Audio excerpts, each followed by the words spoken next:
NRL Fantasy buy, hold, sell for round 3. It's a pivotal one. We've got a lot of big questions to answer, and luckily I'm bringing in the big guns. The KFC King, Jay-Z, 4th place last year, absolutely flying this year. Mate, are you sick of KFC yet? Oh, can't get enough, mate. Finger licking good. Please sponsor me. It's just some of the best food you'll have. It's amazing, and the vouchers never seem to run out. Oh, mate, you're in a good spot there. But look, how you flying this year, mate? I know you're doing pretty well. Yeah, it's been a pretty solid start. I'm quite happy with my team and how it's been tracking. I'm sitting just outside the top 1,000 at the moment, 1462, and poised to make a bit of a run as long as Connor Watson calms down a bit. Yeah, hopefully he moves to center at some point this week. You're in a good spot there. But look, guys, buy, hold, sell. We've got the legend, Tommy Talau, our last little tribute to him. He is graduated as mascot. He's 18th man for Manly this week. So might get back into the team, get back to his 40 scoring ways. And I just want to shout out Brendan Piakura as well, the man at the start, potentially getting into the starting side this week. So keep an eye out for that. It could be very exciting for us on the show. Now, first up, buys. Then we'll go, you can go on top there, buys, cash cows, pods, holds, and sells.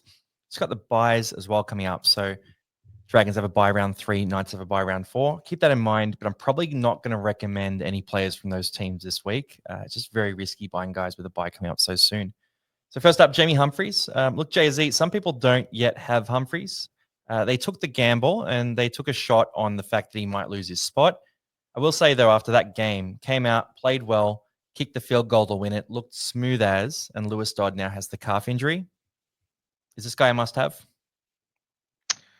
Absolutely. I think even just from a football perspective, the way he's performed in these first 2 rounds, like he's completely owned the side. Cody Walker's taken like 3 kicks in the first 2 rounds. His goal kicking has been on point. He just smashed that field goal to win the game for South Sydney. And Wayne Bennett said as much. He said that he's won us the first 2 games off the back of his goal kicking and that field goal. So, I mean, you just can't go wrong with the kid. 270s back to back. Yeah, red hot. Would you consider captaining him at all? That's a bit too red hot for my liking, especially against Cronulla. Like, Souths have got 2 wins, but I think that might come to an end this week. Yeah, I'm with you there. I mean, the base is really good, like 60 points in base last week pretty much, and then you add the field goal, try assist as well. But yeah, you need a better matchup if you want that upside, so I'm with you there. Matty Nicholson up next, so 501K. Look, had a massive game last week, one of the top scorers of the round, 82 fantasy points, grabbed the 2 tries, reasonably solid base stats, but only 59 meters run. For mine, look, it sort of depends on what we hear about Hosking. So the latest I've heard is 3 to 6 weeks. 3 weeks is probably a bit dodgy to get on a guy like Matty Nicholson, especially considering when Tarpanay is back as well, his role might be pretty quiet. But if it's closer to sort of 4, 5, 6 weeks, then at that price point with a very low break even could be an option. Are you looking at Matty Nicholson at all, Jay-Z? I won't be looking at him personally, although I can't really talk anyone out of him. I think he's probably going to average around the sort of 42 to 46 mark, depending on how many minutes he gets. Like, really, really strong debut. But you have to remember, he did score 2 tries running at Jack Gajewski, who is about to be dropped for Brendan Piakura. So he won't have that every week. But in saying that, Canberra look red hot at the moment. And their edges do get some ball. Hudson Young, Elliot Whitehead in the past. 2 guys that have a lot of attacking stats in them. And if Nicholson's anything like those guys, then there's the upside of potential 50 plus average. And if he can hit that for a couple of weeks, I think the key on him is that he's not a long-term option. So if you want a short-term cash injection from selling someone like Hosking, it makes a lot of sense.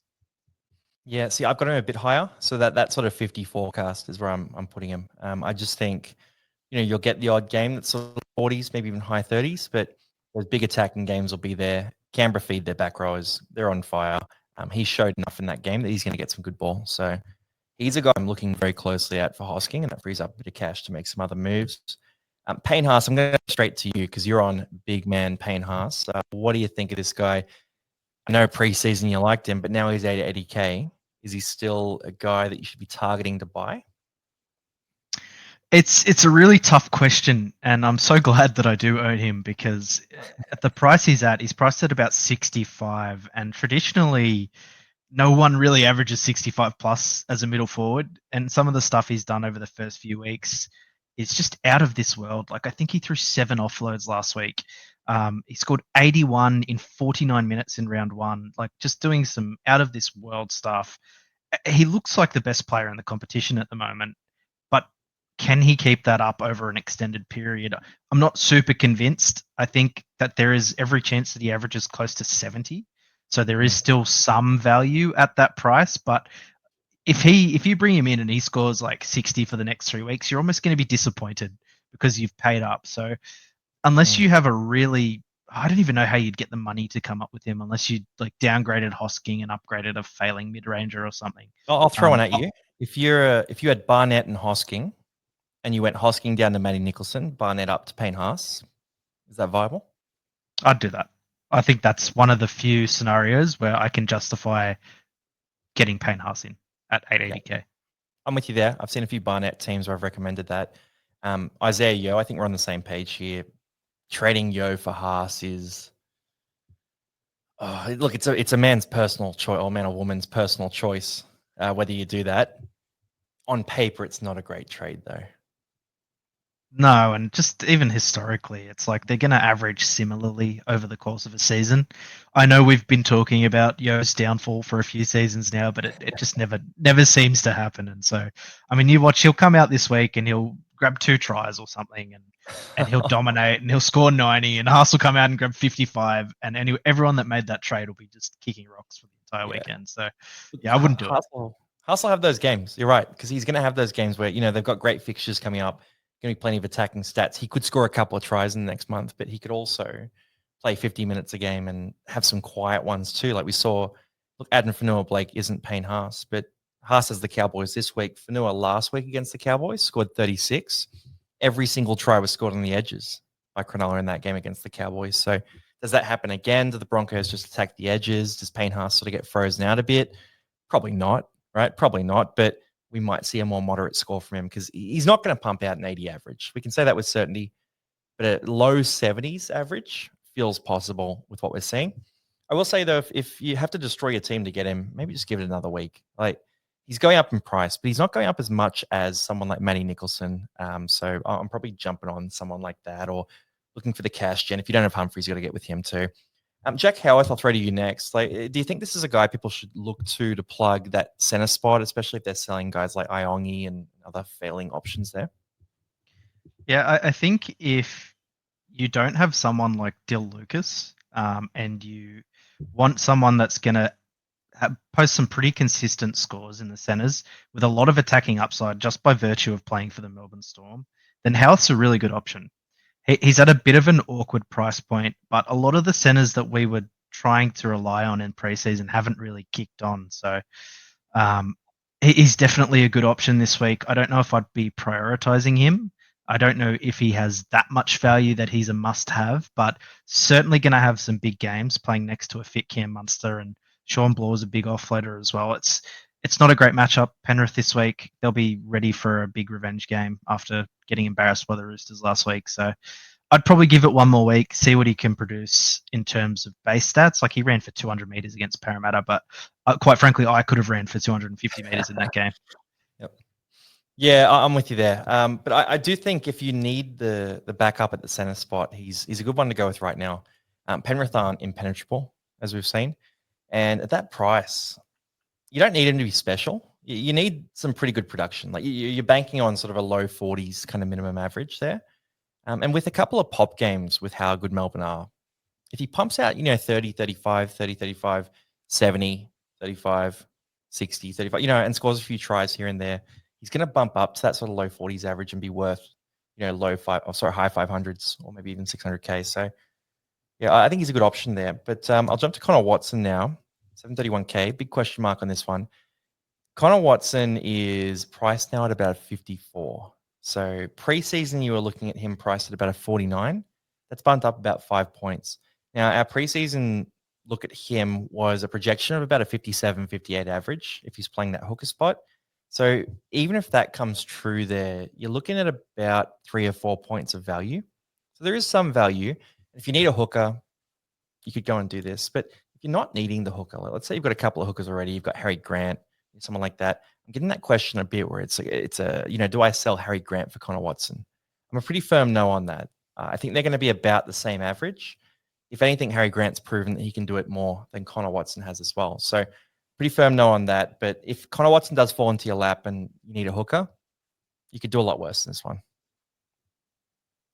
Yeah, I more or less agree with that. Unfortunately, I did not start the season with Connor Watson. I started with Harry Grant, and while the short-term pain is it's not great after seeing him cross for 2 tries last weekend. I got to say I was kicking rocks a bit, but I certainly wouldn't be doing a trade like Harry Grant to him. And I don't really see who else you'd trade to get him in. I think he's probably a bit too far gone at this point. If you started with him, well done. He's absolutely killed it.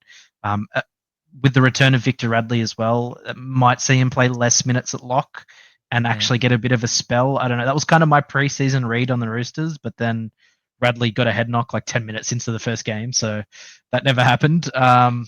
So yeah, it's a wait and see in terms of whether he'll keep playing 80 minutes. But I think the ship has sailed. But if you have him, like it, beautiful. Yep, Radley, Lenu, Lindsay Smith all back this week.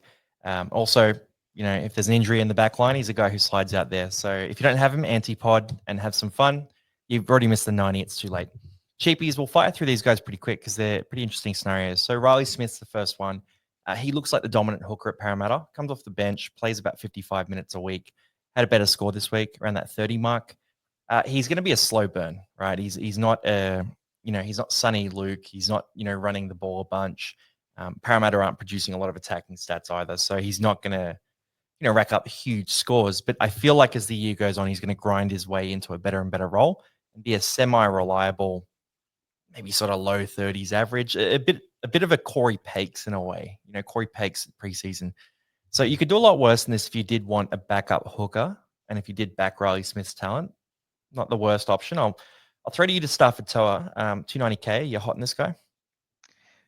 I'm not super hot on him, but before I get into this, shout out to my mate Billy. He's been the biggest Stafford Toa fan for about 3 seasons now. I got him before his legendary 100-point game against the Cowboys. Billy, mate. Billy, you got to tell us then. Should we be beating Stafford Toa? Drop a comment. He keeps asking to come on, but he's an AFL fan, so he's got no clue what he's talking about. But shout out to him. But anyway, on to the actual fantasy chat. Stafford Toa, look, he's proven he can score big in the past. He's got really good matchups coming up. I will say the biggest downside to him, and it may not even necessarily be one, is the seemingly impending arrival of Taylor May to the Tigers.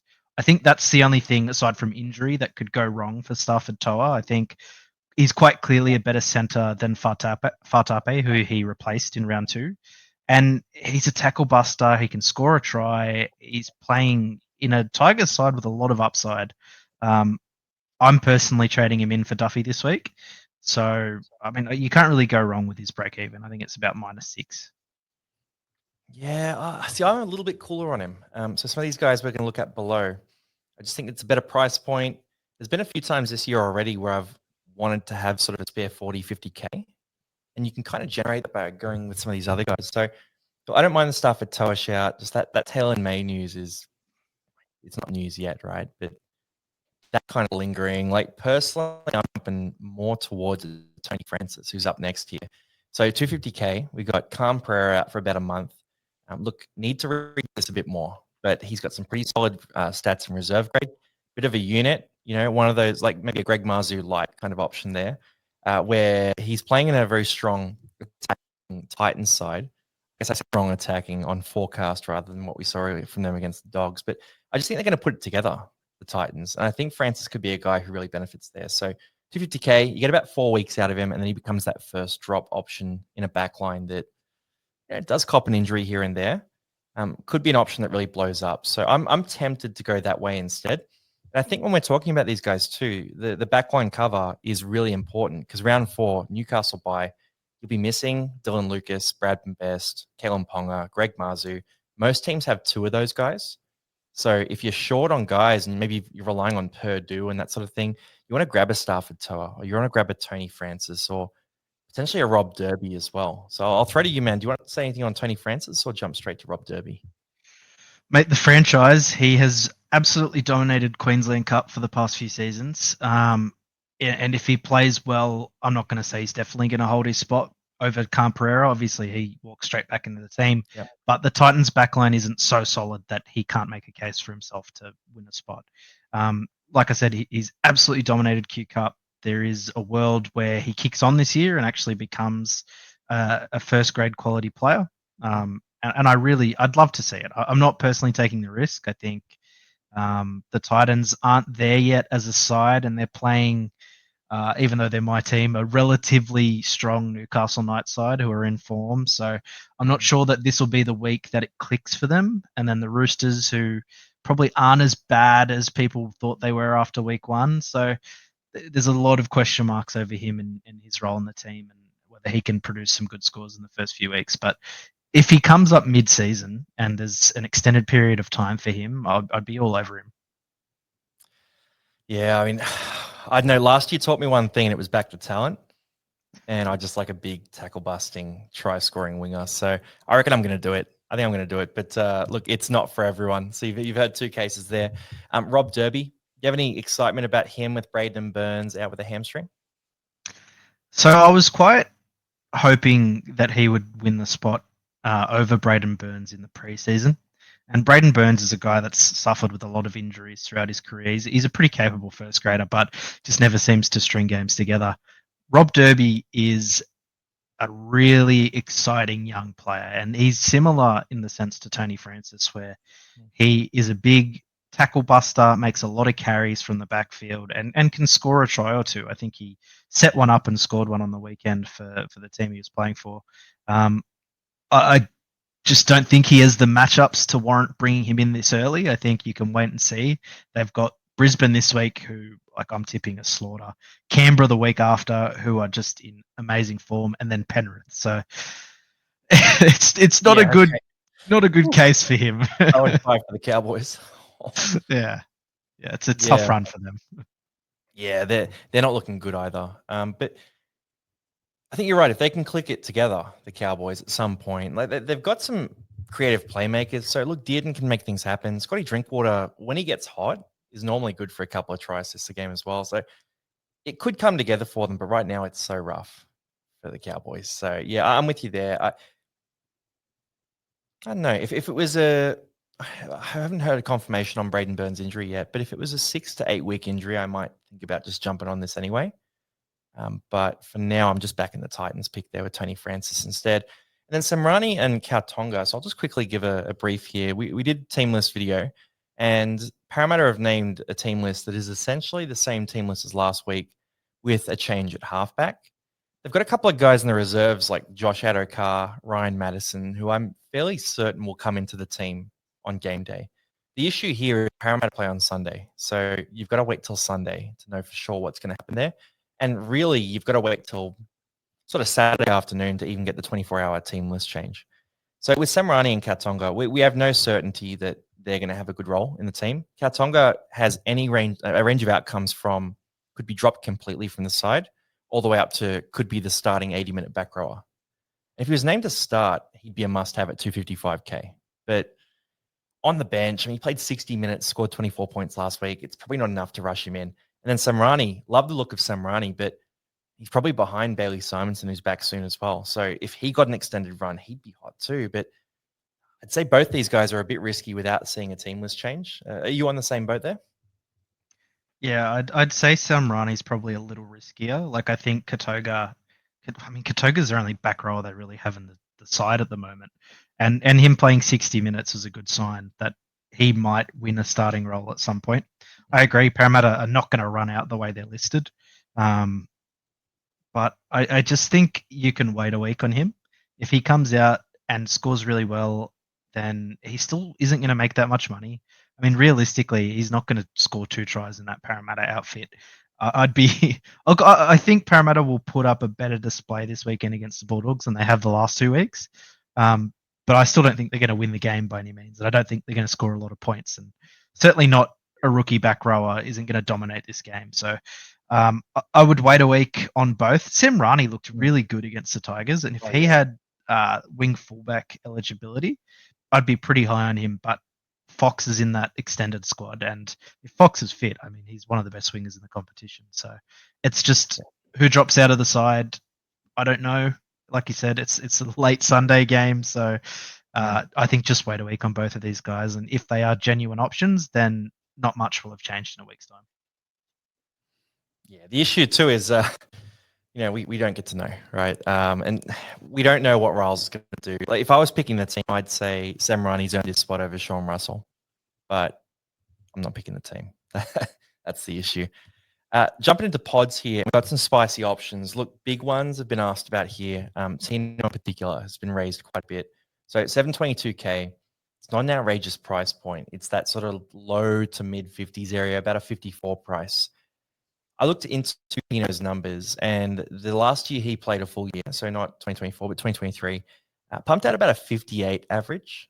So you can make the case there's some value there. I'd then look at him and sort of think, all right, there's a few things that have changed at the Titans this year. So you could take these as pluses and minuses, but you add in RCG to the team, and you sort of have developed, I mean, Dave Fafita, you would think, and Bo Firma's a much better player now as well. Mo Fodawaker, he's a few years older too. Like, they've got a bit more strength in their forward pack on paper. So the downside of that is that there's less responsibility on Tino. But the potential upside of that, and anyone who's played footy knows this, is if you've got other guys who can make that first run and sort of get a bit of momentum going, then a guy like Tino is going to break a few tackles, score a few more tries, have a few more nice, positive attacking plays built into his runs. So it might be a case of less volume, more effectiveness there, which can often balance out or even work in the favor of a player like Tino. So yeah, 722K. Look, he's too close in price to Payne Haas for me to recommend him as a buy. I think if you're going to move to a big dog middle forward, you probably just try and get to Payne Haas. But if you want to pot up, Tino is a guy who can bust out a big score, and that 75 last week included a try. But even without the try, it's still a sort of relatively high 50s, low 60s score. Yeah, he's a bit like Joe Tarpanay at the Raiders, where I don't think he's going to get the minutes under Des Hasler that he was getting under Holbrook, which again might increase his effectiveness while he's on the field. Obviously, absolutely killed it last week, and he looked every bit the man mountain that he is. But he did miss 5 tackles. Take away that try, and his score doesn't look anywhere near as good as it does. I think it's just a bit too risky for the price he's at. And if you are moving someone to his price, I consider how you have that much money saved up. Yeah. I mean, I guess a lot of people are saying Hosking, right? So that's one move that might work for that. But yeah, I'm with you there. It is a bit dicey, but at the same time, he did have that average year where he averaged sort of 58, 59 points. So could be value. Plays Origin though. There is a bit of risk there. Xavier Savage, I'll take this one. So for Savage, really this is just an eye test thing. So he's priced at 23K. It's a bit of an awkward price for a guy like him. There's nothing to suggest that he'll be much better this year, other than the fact that last year, when Fogarty played, he scored a bunch of tries. When Fogarty didn't play, he basically didn't score tries.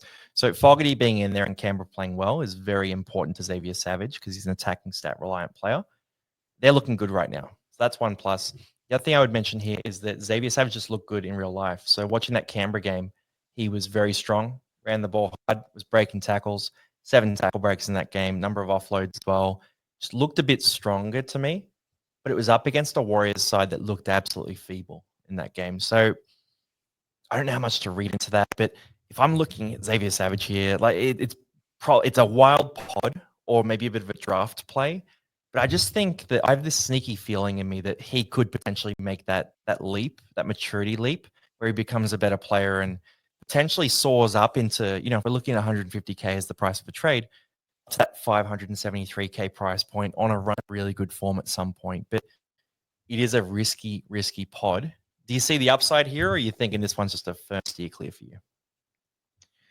There is upside. I'll say Canberra have a pretty soft draw.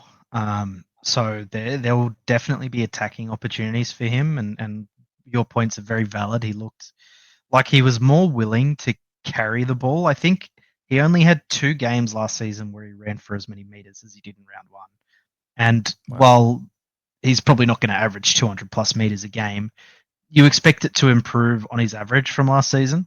The question with Savage has always been his intensity and whether he can keep that up game to game, because we know what he's like at his peak. He's just a really electric footballer, can break a lot of tackles, can offload, can basically do everything any talented player in the game can do.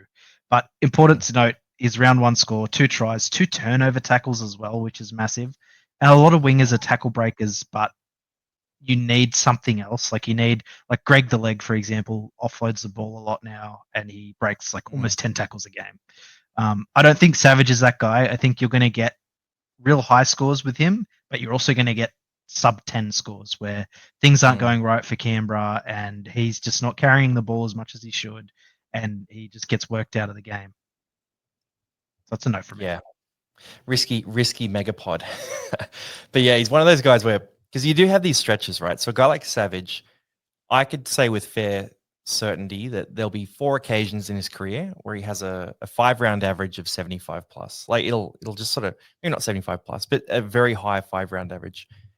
So with these guys, you can sometimes pick it, but yeah, risky pod.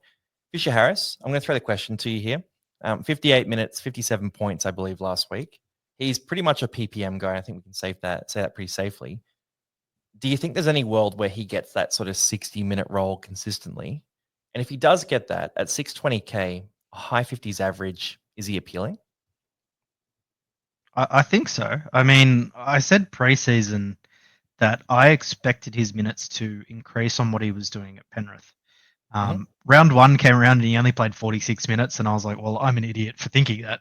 And then round 2 came around, and I mean, credit to Andrew Webster, he quickly realized that he could not have Fisher Harris off the field and Barnett off the field for as long as he had them in that first game. And it really, like, the Warriors came out and they beat a team that would, like, Manly, when they looked incredible in round 1, nobody tipped them. Some people were putting their house on Manly to flog the Warriors. Just want to And say they I came tipped out, the Warriors, by the way. you tipped the Warriors, mate. You're a Yeah, savant. first game at home, mate. Manly are fake. Manly are frauds.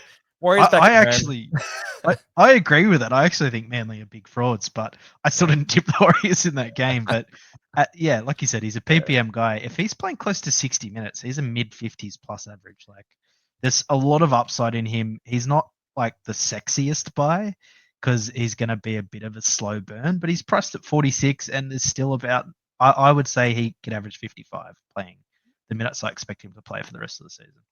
So yeah, 10 points of value there. I think people forget too, if you go through footy statistics through the old games, Fisher Harris had some massive minute seasons. Like he's a guy who, and he played a bit on the edge and did other stuff as well. He was a bit younger back then, but he had some monster minute seasons. Like he played a very different role at Penrith in those later years compared to what he did at the start of his career. So 60 minutes is impossible. Yeah, Barnett only had 60 as well. Do you see Barnett's minutes staying at that 60 point, or do you think he rises up, or are they just going to play the same minutes as each other?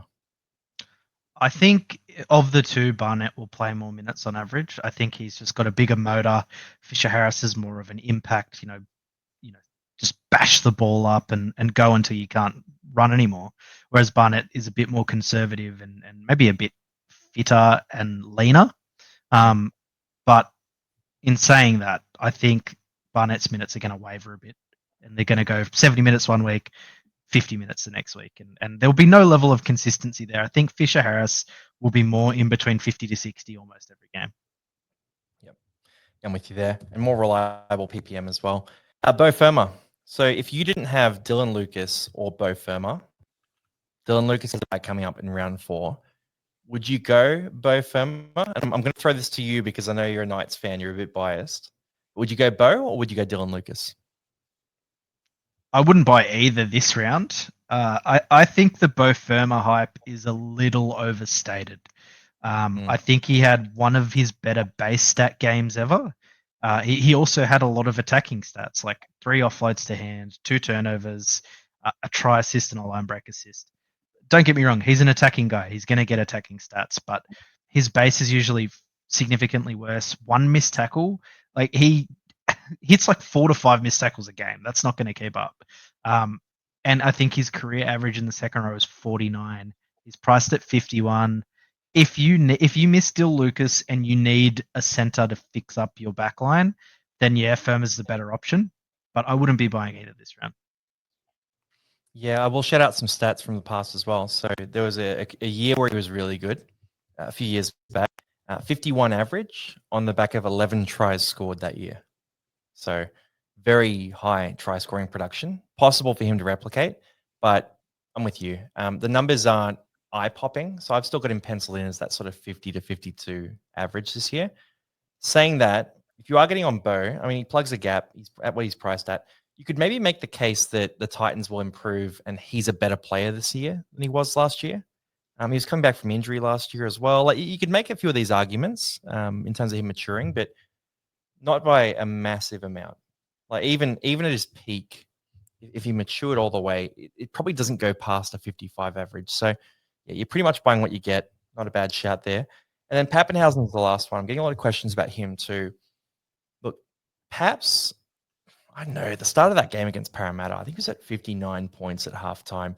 Looked really good in that game. Just absolutely electric. Hogged the ball and didn't give Cam Munster a try, which absolutely pissed me off. But he looked good in that game.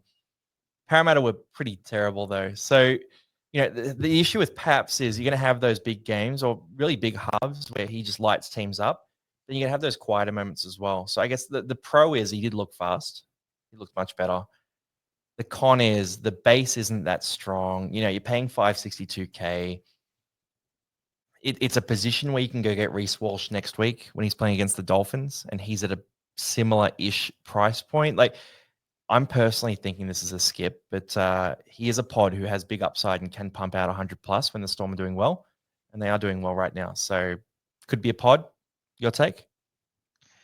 Yeah, I think it's a bit of an overreaction to his round one game. Interesting to note, even though people were, quite quick to talk about his downfall in 2024, it was one of his best attacking seasons ever. While he didn't run the ball as often as he has in the past, he scored a lot of tries, and Melbourne were very effective in using him. He had a lot of attacking stats last year, and he's going to have a lot of attacking stats this year as well. The big thing for me is that he's not goal kicking. If he had the goal kicking off Nick Meaney, I'd buy him in a heartbeat, but it gets rid of those floor games and lowers them. He's a guy that he scored 7 in 80 minutes last year against St. George. It can happen. Like he's going to have really low games and he's going to have really high games. And obviously, I think Melbourne are the red hot favourites for the minor premiership, but they're not going to be playing Parramatta every week. So he's an interesting point of difference. I don't hate buying him, but you'd need to have some sort of glaring issue in your wing fullbacks and no ability to afford or wait for Reece Walsh, like you said. Yeah, these types of wing fullbacks too, like Drinkwater's in the same boat. They get cheap at some point. So personally, I've invested in, who have I spent money on? Greg Marzu, Jaden Campbell, Dylan Lucas in my outside backs. And it's on the base play, basically, on those guys. Players like Pappenhausen, Drinkwater, Walsh, all these sorts of guys, they will drop down at some point, like you said, with that 7-point game, with a lower scoring game, -2 for Walsh, and they'll get cheap, and that's when you jump on them. So Pappenhausen, wait and see, keep an eye on him. Holds, we'll fire through these guys here because a lot of them are pretty straightforward. Isaiah Yeo, easy hold, 826K. He's priced at to that low 60s area. I think that's where he finishes the year, so pretty easy play there. You're a Haas owner. Any chance you could recommend selling Yeo for Haas, or are you on the same boat? No, I'm with you there. I think it's maybe not sideways, but you're spending 60K on someone who is very likely to produce similar numbers to Haas over the course of the season. Yeah, easy play there. But I will say, if you're at home and you really believe in Haas and you're really off Yeo, I don't want anyone in my DMs sort of saying, "Oh, you told me to keep Yeo and he scored poorly again and Haas scored 100." So if you really want to do it, go and do it. Like it's not it's a move that could work out, right? There's a chance it does work out, but on paper, it's against all the fantasy laws that we know, right? So we're saying don't do it, but if you really want to do it, go and do it. Take control of your own team. It's a play that could work. Reece Walsh is a pretty easy hold. Brisbane look fantastic. And you look at, people are talking to me about selling Reece Walsh and buying Jesse Arthurs. Like the strength of the Brisbane backline is what's feeding Jesse Arthurs. It's going to feed Reece Walsh. Disaster game last week, -2. It was hilarious to watch as a non-Walsh owner. But he's going to have those games where he absolutely explodes. And even in round 1, he had a few moments where he almost got around a guy, almost broke through. Like, he's going to be fine. You've already copped a massive cash loss. You lost 66K last week. Just stick with it. Take the hit on the chin. Take the ego hit. Ride the Walsh train. He's got a good fixture this week and hope that he bounces back. He's going to be on my buy list next week. I think he's going to bounce back this week, fix his break even up. And then Dolphins next week. Must have. Yeah, and I'll say about Reece Walsh, he is one of the most terrifying players to not own when he's on. It's like he's on 0 points and there's 5 minutes left in the half, and he just beats 7 players and scores a try and ends the half on like over 40 points. And you're going, man, he was doing so poorly. Why couldn't he have just stayed down? Like last week was one of the rare games that honestly, it was probably the worst game of his entire first grade career. That's not going to happen very often. Brisbane are a very, very good side. They've got nice fixtures. Just, if you have him, you're obviously not trading him. And if you don't have him, black book him. He's going to be in the team very shortly if he gets to anywhere near 500K. Red hot. And I will say Ben Hunt scored like 19 in that game too. So it wasn't just Walsh. There was a few things that sort of broke a bit strangely for the Broncos there. Alex Seyfarth, 467K. It's a pretty straightforward one. He's a guy who's going to pump out. He scored 43 in base last week in a weird game against Parramatta. He's going to pump out that sort of mid-40s average. He's at a good price. He's dual position. You need the cover. I think unless you've got something insane to do with him, he's a hold. Yeah, look, he's a bit of a bum, but footy-wise, but he does a job. Like, you know what you're going to get from him. He'll probably average like 44 or 45, which is enough to justify holding him for the short term. He might be a bit of a slow burner, but I mean, as long as he keeps playing 80 minutes, like you just hold on and hope he scores a try. And then Isaiah Yongi. So we talked about him preseason, that sort of high 30s edge in reserve grade. We penciled in, 35-ish kind of average there.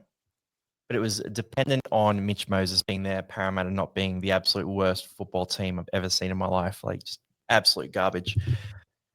So for him, he's now the back of a team who might set a record for the least wins ever in a footy season if Moses doesn't come back anytime soon. It's a bit terrifying. At 340K, you've still got a bit of money to make here. So you could sell him and free up a bit of cash. He's a hold for mine because most teams don't have enough cover to cover Kalen Ponga, Marzu, all these guys on a bye next week. But if you can make the move and sell him for one of the cheapies we talked about in the outside backs, and you've got the cover for the Newcastle buyers, and that cash does something for you that's meaningful, you can sell him. But for most teams, I'm going to say he's probably a hold. Yeah, I couldn't have said it better myself. I think you can trade him. I don't think you'd be too upset if you traded him. He may have a big game, but he's not the most fantasy friendly player, and he's going to have a lot of the kind of output that we've seen in the first 2 weeks from him. Like sub 20s were absolutely part of his scores in reserve grade. Yeah. Also, these damn lights keep turning off for recording at night. AJ Brimson, I'll throw him to you, man. What are your thoughts on him? Like, if you had Brimo, sticking with him? Yeah, I think you have to. I've heard some chat about maybe trading him to Greg the Leg. I think that was a pretty contentious point in the preseason, and obviously Greg has exploded and Brimson didn't get off to a crash hot start, but he showed very early on in that game what he can do when he gets some footy. He absolutely has it in him to break some tackles. His kick meters weren't that bad. Like his base was okay. You'd want to see him get a bit better at contact in tackling. Like he missed a lot of tackles in that game. Seven missed tackles. Yeah, but in saying that, once the Titans figure out how they're going to operate as a team, he's going to have some real big games. With those kick meters, he's a very dynamic ball runner, and he's usually good for a try assist a game. So he'll get it together eventually. It's just, you just got to be patient with him. Watching that game, he scored a try as well. Like he got over the line, he broke a couple of tackles that he shouldn't have, and just slammed the ball down a bit goofily. But if you add that try on, he's in the high 40s and everyone's running 3 laps. So I'm with you there. I think Titans' attack will get better. Jaden Campbell's in a similar boat. He scored 44, so base stats, but didn't really start running the ball until the last 20 minutes of that game. Then he seemed to figure it out as well. So they're figuring it out right now. Brimson, for mine, is almost more of a buy than a sell. Like if I was leaning one way or the other, I would say he's a guy that I was like, obviously there was concerns with that performance, but I was relatively impressed by a few of the highlights, and I think Titans will figure it out. So maybe that's a bit of wishful thinking, but maybe it happens. Then on the sell list, and it's sells or traps as well down the bottom. But Zach Hosking, easy sell. Oh, not 403k. I'll fix that up later. But look, he's an easy sell at 622k or whatever he is. So get rid of him. Jerome Luai, I know you're a fan of. Do you think that he's someone that should persist with, or is the role a bit too dicey? Yeah, I don't think the role's that bad. I think the Tigers haven't attacked well. Well, they did attack all right against Parramatta, but again, I could attack well against Parramatta. But he's had a lot of kick meters. But his general attacking stats have been way down. Only 2 tackle breaks in 2 games, only 2 offloads to hand. He's the type of guy that could throw 5 offloads in a game, that can make 7+ tackle breaks in a game. And he's had no try assists, no tries. I would say be patient. If he can't perform against the Dolphins this weekend, then he's probably a sell, but I'd give him one more game. We know he can score 90 points. There are very few players in the game that can do that. And give it time. Like the Tigers' attacking structures are very new. Galvin and Luai are going to learn how to work well together. And once he gets his running game in order, I think he'll really bounce back in a big way. Yeah, that running game though, so he's about 45 run meters a game right now, and he's had a few moments where he has run, he's looked fantastic, and then just doesn't run for half an hour, and then takes another run. In real footy terms, because this is the thing, right? We can say all we want. Oh, he should run the ball more for our fantasy teams, blah, blah, blah. I think in real footy terms, they're a better team if he runs the ball. So that's probably the case you could make, that it's going to benefit the Tigers, which means they're going to probably do it, and he's going to do it. But he has had a few moments where he got nothing tackles, hobbled a bit, looked a bit out of it. I'm probably leaning more towards in the next week or so. Look, Dolphins matchup is good. But him, I mean, there's just so many good options right now. Like if Luai and Hosking could leave your team and you could get Payne Haas, or you could make a move that really moved the needle, I'd be all for it. And that's why I put him in the sell section. I don't think he's good enough to persist with holding over some of the other guys we've talked about. So I'm a bit cooler on him. Yeah. Would you trade him to Cameron Munster? Oh, I'm a Cameron Munster owner. Cam Munster's not going to go crazy price-wise, and Luai is not going to go crazy price-wise either. I get this week because of the matchup. So Munster's versing Penrith, Luai's versing the Dolphins. You'd think in fixture, it's sort of +10 for Luai, -10 for Munster. But then Munster does step up in those big games. Probably not this week, but I would definitely look at it next week. Yeah, that's fair. I think if you've got Luai over Munster, you've got a preseason analysis and a reason that you've done that. So I'm answering that as a Munster truther. Would you make that trade? Would I trade Luai to Munster? Probably not. Like I said, I think it's just maybe a bit of growing pains being in a new system. And like you said, the team will be best when he's running the footy a bit more than he is at the moment. I think he's still trying to figure out that balance between being the controlling half and being who he naturally is as a player, which is a run-first guy. So he'll figure it out. Whether that translates to fantasy is a different question. But like I said, I'd like to see how he goes against the Dolphins this week. And if he puts together a good performance, I think he's still fine. Yeah, interesting one to watch. I mean, it's a good matchup. Tom Duffy, look, he's been dropped out of the team for Clifford. Is there anything you want to say about keeping him, persisting, or do you think it's an easy sell? I think it's an easy sell. Look, it's a bit tough on him. He's a 2-game rookie, but he made some of the worst attempted tackles I've ever seen in my life against Cronulla. There was one where Ronaldo Mulatalo just straight up one-on-one tackle, and he just it was the worst tackle I've seen since like Kelma Tuolungi when he played for Manly. And Peyton said as much. Peyton said, "Look, Clifford's a bigger body, a better tackler. He's got a bigger boot, and so I don't see him getting back into the team unless Clifford gets injured." So easy sell. I'm moving him to Stafford Tower myself. Yep, agree with that. I think if you have him in a draft league, though, you could maybe hold him for another week or two, just because he has shown he's that steering half. He'll do the kicking. potential goal kicker in future, but even that wasn't guaranteed. But yeah, for your classic team, 292K. If you're selling a few cheapies, I mean, maybe we haven't talked about Hubner in this video. Hubner's a hold. So if you've got Duffy and Hubner, you sell Duffy, you keep Hubner for the break even. But Hubner's no guarantee either because they get you an Aitken back potentially next week. Dry Arrow moves into the middle of rotation.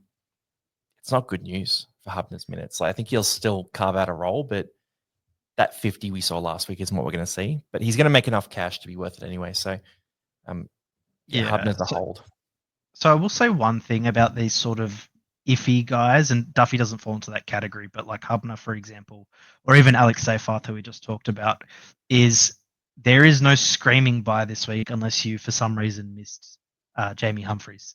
There's no real obvious trade down target. There's no guy that if you miss, you could fall 5,000 ranks behind everyone else. I mean Tony Francis, man. Oh, the franchise, mate. Let's be me on him. yeah. Look, I hope he kills it for you. Honestly, I really back the play. But yeah, I would be more conservative with my trades unless they're like really obvious sells, like Tom Duffy. But in saying that, next week could be a real danger week if a couple relevant players go down. Yep, agree with you there. And then Dill Edwards, 2 to 3 weeks. So it's not a long time, but you got the groin injury. He's losing cash.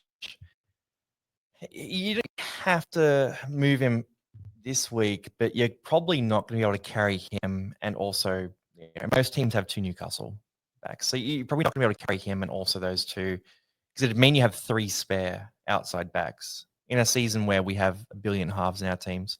So I'm going to say Dylan Edwards is a sell for almost every team, unless you've got a really strange roster composition. And then Satili Tupouniua down the bottom, 466K, comes into the starting side for a short period of time, sort of 1 to 4 weeks, something like that. Viliami Kikau out with a minor MCL strain. I say they'd be cautious with him. But he comes onto an edge where Matt Burton's not playing anymore, so it's not going to be that attractive in attack. He's got a 43 back rower average in good minutes starting. That's in very good Roosters teams where he grabbed a bunch of attacking stats. Now, he's looked good this year, but I think this is a pretty firm skip. Like, he's close to 500K. It's a small window. He's not a fantasy pedigree guy, so easy move off. Agreed. Not much more to say about that. Yep, bang on. Anyway, man, that is buy, hold, sell, done and dusted for this week. So thank you for jumping on, Jay-Z. Jay's the KFC king, guys. So we'll get him on a bunch more this year. Mate, good luck this week. Close to the top 1,000. So a couple of nice moves. Maybe a Captain Payne Haas, and you could possibly pop into that top 500. Thanks, Longy. Pleasure.